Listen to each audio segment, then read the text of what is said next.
Jay Leno has seen enough. The comedy legend is coming out swinging for Stephen Colbert, declaring that he ran off half the audience of Late Night. But folks, that's not even close to all. For the New York Post is now leaking out that Skydance wanted Colbert fired long ago. Now they're stuck with him, but for how long? And will they actually fire him before his contract runs out?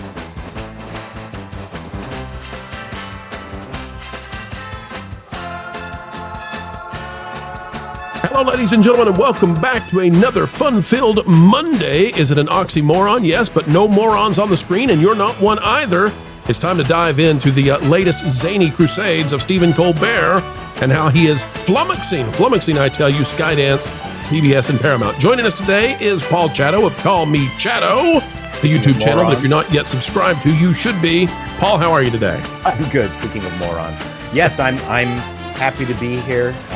Thanks for asking me to discuss this very important topic that is near and dear to my heart. That's right. And folks, I have to give I got to admit something. Paul is a great guest. He knows everything about this, but at least an equal part of me wanting him to be here is it had been too long, and I was missing you, Paul, so I had to have you back on. And the folks out there, if this is the first time they're seeing you, they're going to miss you as soon as this video is over. Oh, you're very sweet. Paul, tell the folks out there what it is you do and why you have a keen sense of what's happening here. Well, I was a comedian for 25 years, and I was then at one point head of TV comedy at CBC in Canada. And as part of that gig, I used to travel to Los Angeles all the time and had a wonderful time and meeting many influential individuals, mostly Canadian expats.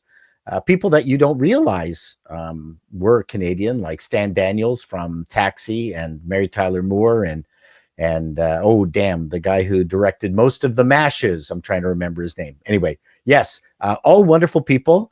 Just had a fantastic time, spent time with some of my chums that I knew in Canada, like Norm Macdonald and his manager and a bunch of other people. So, I think Norm Macdonald's one of the funniest guys that ever walked on earth. I'm telling you. Well, you know what? And I want to talk about him later vis-a-vis the topic that you brought up. So he's going to come back into this discussion. All right, let's dive in, folks. As we do, click the like button. New York Post has it. Alex Oliveira, or I've mispronounced that, Alex Oliveira, Jay Leno slams late night hosts for alienating half of viewers by targeting just Trump. So Jay Leno now is joining in and going after these crazy comedians who have destroyed late night, of which he was a big part of the success of this genre, and now they have annihilated it, sacrificed at the altar of politics. Former late night comedy giant Jay Leno thinks today's TV hosts are fools for falling back on one-sided political humor, explaining they're isolating half their audience with the endless partisan jabs. He says, why shoot for just half an audience all the time, Why not try to get the whole? Leno, 75, told Ronald Reagan Presidential Foundation CEO David Trujillo during a recent interview. I don't understand why you would alienate one particular group, or just don't do it at all, the former Tonight Show host said. I'm not saying you have to throw your support or whatever, but just do what's funny. Leno's comments come after late night comedy was thrown into tumult earlier in July when CBS announced it was terminating Stephen Colbert's run on The Late Show and ending the show altogether. We surmise here on this channel that likely Jimmy Kimmel will be next. And then after that, well, it's debatable. Jon Stewart might go next. We'll see because he's under the same umbrella. But Leno is making a solid point here because, Paul, we've looked into this, and based on the numbers that were leaked out, if Colbert had twice the audience, which would seem to correlate to if he was funny to the entire society, if he had double the audience, he'd be pulling in $20 million in positive revenue as opposed to losing 40 to 50. So the question now becomes, how do you do that, though? What are the rules in comedy, especially if you're trying to market said comedy to a large audience? What's fair game? What's not? What say you, sir, especially in regards to network TV? Well, what's fair game is anything that's funny. So, but then there's the issue of, being able to make money for for the network that you're working for. You need to be a profit center. But I need to caveat that when you're dealing with a TV show and it's being done under the auspices of, let's say, CBS or ABC, and they own the product, generally speaking, they never make money in its initial run. They're hoping to make money in reruns and ongoing sales. in the case of a talk show, if you're not making money while it's on, then you're an idiot. I mean, that just makes no sense, because I guarantee you, the Colbert Show is not going to be making money in reruns if it has reruns at all, right? I mean, it's just there's no math that makes that work. And I was even astounded in my the video that I did on it, is that didn't his producers go to Colbert and go, "Hey, dude, our numbers are dropping, our advertising sales are dropping. Maybe we should brainstorm what we can do to make this profitable again." Now, the other point that I want to make was, I think Colbert got caught up in even what Les Moonves said during the very first instance of Trump running for president and becoming president. He said that the news department at CBS never made more money than during that initial run. So, and Colbert was part of that, and he had all the the dancing injector things. And I think I've got a sense that the Colbert Show during that initial Trump era was making money. The trouble was they forgot what it was that they're supposed to be doing, and that is doing comedy for a general audience. So let's say the plan was to get as much money out of the president as the Trump presidential run as possible, but then diverge or move back into a more centrist position. That would have been a fairly good plan, but it seems that I think the powers at CBS actually hate Trump. Let me ask you this, though. Are you saying, because I think I probably agree with you, are you saying that if Colbert had segued then into mocking Biden, he could have even done it in a more gentle way, but if he had mocked Biden for the cluelessness and all of that, he'd still be on air right now? Well, I would suggest, as Leno said, just get out of politics. Do it occasionally. Carson did some political stuff, and often really biting. People don't really remember that, but he did it rarely.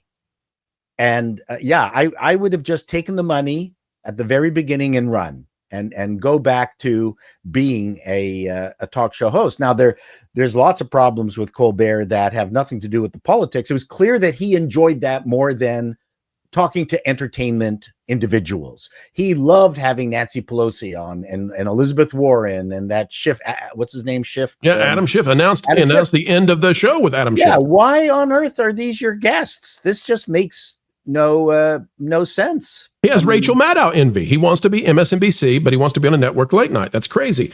And the thing that was really telling, and no one has said this so far, it's something that I observed is one of the key elements of these talk shows is debuting or featuring stand-up comedians. I don't know if you realize this, but Colbert had very few stand-up comedians, and the ones that he had were very, very left-wing. So that's, no one else has noticed that except for me. And I thought, wow, that's the guy. Why? Is it because he was jealous of people who were funnier than him? Is it because the stand-ups were maybe a little bit too edgy and a little bit too right-wing, and he didn't want to showcase any of them? These are all problems with his show. This was the complete different Letterman. And the Letterman, and we were talking about this earlier, his extended interviews with Norm Macdonald is some of the funniest TV you will ever see. Right. Well, Norm Macdonald's delivery is unmatched by anybody. Let's get into that, though, because, Paul, so Norm Macdonald was able to dive into very divisive issues. I mean, he was handling the OJ stuff nonstop. He got fired for it. Well, yeah, but people forget, too, that was contentious back at that point. Like, you had serious racial tensions over that. So I know he got fired over it, but he was pretty darn funny, and America was laughing, and all of North America was laughing at, the jokes he was telling. So how did he manage to do that in a way that brought everybody on board? Well, minus the executives. Well, I mean, obviously the one executive, and I can't remember his name, starts with O, where apparently was friends with O.J. Simpson and didn't like. Well, that's bad luck, eh? Yeah, that's bad luck. But that then you know what's funny is that he even talked about getting fired on the Letterman show, and Letterman kept bringing him back on the show as his firing progressed, and was some of the best television that you will ever see. So if you can watch that on the YouTubes, I strongly suggest seeing the highlights of Norm Macdonald and David Letterman, because that all that stuff is in there, and it just showed how much better Letterman is than anyone who's out there right now. Later in ask your question again, because I completely lost track. I was asking what the methodology was that was used by these older comedians from an era that we wish we could go back to, that made them resonate with a broad spectrum of audience, rather than these comedians today. But I think we've covered that. What I'd like to do now, if it's okay with you, and by the way, anecdotally, if you folks out there have not seen Norm Macdonald do in his later years, when he talks about Beauty is Skin Deep, and he said the punchline is, he gets to the end and he says that you can take a guy who looks amazing, you know, and you skin him and he's not attractive anymore. Well, that's not a very funny joke. It is 1000% in the delivery. And it's genius. The way he went on for like 4 minutes to reach that. And the only reason that joke is funny at all is because Norm Macdonald's delivering it. Well, the trick to Norm Macdonald is that the punchline actually has to be bad. Right. It's the journey and that he takes you on is what's funny. You're laughing at that, enjoying the storytelling and how gentle and weird it is, to the point where by the time you get to the end, the punchline is not important. Right. In fact, the worse it is, the more you start laughing. Right. Well, I'm starting to crack up just remembering the joke now because of how funny it was. Yeah. But you're right. The end isn't funny. No. It's just stupid. Yeah. But it was so wonderful. Okay, so let's get to this, because what's wonderful here is Charlie Gasparino out of the New York Post. Formerly, Gasparino was out of Fox Business, but he's over there for the New York Post now. He says, bottom line on demise of Stephen Colbert and his late show, losing money left and right. Okay, well, we know that. Yeah. In here, though, is something that is much, much bigger, I think, and should have been the headline. It says, people at the independent studio and their partners, Redbird Capital, and the $8 billion takeover of the media giant have been busy crunching profit and loss of CBS and are seeing a lot more loss than profit, particularly when it comes to the late show with Stephen Colbert. Talks about how they believe that it was losing $40 to $50 million per year. Got it. Says, this thing is losing money left and right. Says, I hear it's on the way to lose more than $50 million, and they would have ended the show sooner if they were in charge. Talking about Skydance. This guy pisses off more than half the country. Now, what Gasparino is saying is that Colbert would have been out had not there been a delay in the Skydance merger with Paramount and CBS, which was largely delayed, well, basically delayed because of the lawsuit with President Trump. So in some way, some weird, strange way, Trump actually gave Stephen Colbert an additional season without knowing he was doing 10 that. months, right, is what they discussed. So here's my question to you, Paul, because for anybody who's watching Colbert right now, he is pushing every line. He is going way beyond what would typically be allowed, but he gets a lot of money if they fire him. Could you explain what the dynamics are behind the scenes, probably of, when does he go so far that they can no longer put up with it? And do you think there are things built in the contract that would prevent that? Well, in any he's a star, right? And he will have a very rich contract. And like any contract, that if even a business contract, if you're an executive, a high up executive, you're going to have a cancellation clause that if you get turfed early, you're going to get extra money. If nothing else, they're going to pay him out of his contract, right? There's nothing that, there's no downside for him. So if he becomes the quintessential terrible employee hoping to be fired, his contract is such that they're just going to have to pay out the rest of it. And whoever agreed to this 10-month run, maybe they did that on purpose just to piss off Skydance, to lock him into the remaining run on his contract. Now, I don't know how long his contract was. Maybe it is, maybe the 10 months was built in to his existing contract. We don't know that, but there's not going to be any tag day for Mr. Colbert. And in my video, I suggested why shouldn't he finish his run to prove that he truly is a comedian and can be funny without hitching his wagon onto Trump derangement syndrome. But it's clear that he's gone nuts. I don't see how this is a benefit to him to double down on all this Trump stuff.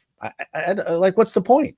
And he has nowhere to go. He can't go up, so he can only go down. He might appear like on MSNBC and take on Gutfeld that way. I don't know, but this is his dream job, and it's over. And he's destroyed the show that Letterman built. It's very sad to see. I've got one more question before you go, though, Paul, and that is: we've heard reports that the budget for this was $100 million per year. Correct. Does that seem excessive for late night TV on network, or do you think that's about where it probably should be these days? I think Fallon, there's been some leaks that Fallon may be as low as 80. Yeah, the late night, it should be done as inexpensively as possible. But the problem is not your initial budget when you start something like this. It's keeping people on. Then the agents come in and they go, oh, well, you want to keep this writer. Oh, you want to keep this line producer or whatever. It's gonna cost you. And then the networks just forget about doing any kind of logical budgeting, and they go, yes, just to avoid grief. Like, nobody wants grief, right? Anywhere. That's really the bottom line. But to purposely lose money makes sense. I would like to know what the Late Show was making back during Trump's first run, when Les Moonves said that they were printing money based on this Trump derangement syndrome. I that would be interesting to find out, and how far it has fallen since then. That would be an interesting. Oh yeah, that would be a fantastic measurement of where society is right now, like what the temperament is on, especially on the left. Has that been dampened by having hysteria now for 12 years? Are we tired of it on the left? Well, I actually enjoyed the Colbert Trump crazy stuff for about the first year that he was involved. There were some good jokes. I mean, Trump is a walking comedy machine. He does things that are funny that you can talk about. But at some point, describing something that any individual has done that is dumb, and then ending it with a worthless punchline, like a swear word or something like that, which suddenly appeared in his show, which I don't think is particularly a useful device. That's a stand-up routine. You do that in a club. You don't do that on a national TV show. It's going to be divisive to an awful lot of middle America. And they were swearing a lot on that show, beeping it out, of course. But the point is that by describing something that anyone has done as funny, and then just that is stupid, and then leaving it with a silly, useless punchline, you can only do that so many times. It got tiresome. Everybody, even on cable. I'm trying to remember the female. I'm at Schumer. No, female comedian that she had a show that was also a spinoff from the Jon Stewart show. She was massively unfunny, but that was the technique that she used. That's not comedy. That's in Johnny Carson's stuff, where he would craft jokes around small town events, and even the jokes that didn't work were funny, because he would stand there embarrassed right in front of America and then try to dig himself out of the hole he created by telling a bad joke. And Stephen Colbert, I don't think was a proper late night host. He's a sketch performer. Really, that's what has we've now learned. Right. Yeah. He was very good at satirizing the right. He was very bad at playing the middleman. I don't think he ever had any desire to do that. I also think, though, in the pursuit of fairness here, I think that Trump made a strategic mistake as well. I think that South Park really came after him, right? Yeah. And I think he should have taken it on the chin and put out a response that said, South Park goes after everybody. I don't care. Have at it, guys. Yeah, I think that would have been, I totally agree with you. I was thinking exactly the same thing. If he sent a note back saying, guys, that's the funniest episode I have ever seen in my life, that would have been a far better response. And Trey Parker and Matt Stone have been like, well, crap. Damn. Where's something else we could hit? That's not the reaction that we wanted. That's right. Well, when I was Paul, let me finish. When I was head of TV comedy at CBC, somebody wrote, Paul, is the least funny person ever to manage that job. And I sent a note back saying, yes, you're absolutely correct. That's why I got the job. Well, folks, we always on this channel, we keep it like Mr. Rogers level of clean. And so we always bleep everything. In this case, sorry if you had the kids in the car. We're leaving it in there because it's not funny without it. And Paul, you get the award for convincing that it should happen. It must happen in the pursuit of comedy. Folks, if you're in the pursuit of comedy, Paul Chatto is where you need to be. Paul, tell them about your channel. Well, you can, 2 channels. One is Call Me Chatto, which is I talk about showbiz and philosophical things. And my other channel, a news channel called Appalling News, APAULING News, where I talk about appalling news. So I welcome you to visit either of them. Did I swear it in this episode? Did I blow it up? I swear, not badly. All right, folks, get over there and don't be living life sadly. Be a part of Paul Chatto's life as soon as you can. Subscribe. And on this video, like, share, and subscribe again. Click it, stick it to the algorithms. It is the notification bell. Drop a comment down below. Let us know your thoughts about all of this. Is Leno right? And what do you think about our thesis that the orange man should have taken it on the chin this time and just said, you know what? Who cares? Folks, we'll see you real soon. Have a great week. Happy Monday. Keep learning, keep growing, and keep having fun. Oh, hey, did you hear that WDW Pro will be posting one video every weekday morning on the That Park Place YouTube channel all through the month of July? Really? No, I didn't hear that at all. Yeah, it's like a promo thing for That Park Place and a chance for him to get back to his theme park roots. Wait a minute. Is Pro getting all sentimental? Is Pro actually a woman? Doesn't matter. I already turned off my notifications for the Pro channel, because he does like 15 videos a day. He does like 4 videos a day. 8:30 a.m., 12:30, 4:30, 8:30 p.m. Eastern Time. You really shouldn't turn off the notifications. Maybe, and maybe I'll check out WDW Pro on That Park Place every weekday in July. But I kinda doubt it. You really don't have anything better to do. Sure I do. I'm a very busy troll. Like what? Who do you think actually keeps giving those thumb drives to Mike Zero? Oh no.